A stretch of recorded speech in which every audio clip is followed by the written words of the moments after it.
8 kreative sjæle fra Burkina Faso udfolder sig i øjeblikket på The Animation Workshop i Viborg. Her er de ved at lave en af de første afrikansk producerede tegnefilm. Mais d'abord, avant de faire ça, en général, Dyb koncentration i Viborg.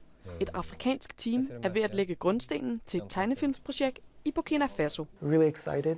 It's almost like being the first man on the moon or something like that. De 8 burkinske animationsspirer arbejder på første afsnit af en tegnefilm. En tegnefilm, der er et pionerprojekt inden for afrikansk fjernsyn.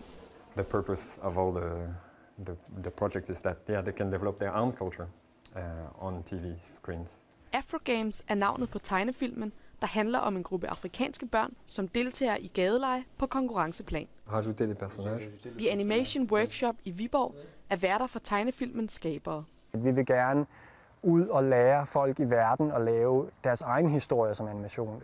Men det er også et forsøg på at udvikle et område i en del af verden, hvor man jo i den grad kan bruge alle de muligheder for indtægter, som man kan få. My dream for this project is that we really start a movement in animation. That this could be like a business card, or for instance, our trademark that we're going to use to really start something up in Africa.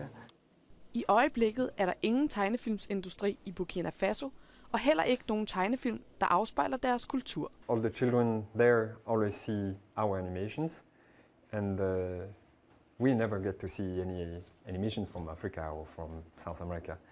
So yeah, it's about rebalancing. De afrikanske streger skal ikke kun vise vejen i en kulturel kamp, de skal være begyndelsen på en animeret revolution i Burkina Faso. So seeing that we have something done by us for our public, it's going to really, I think it's going to change a lot of things. Surtout que c'est beau. Okay. De 8 burkinere skal være i Viborg indtil maj.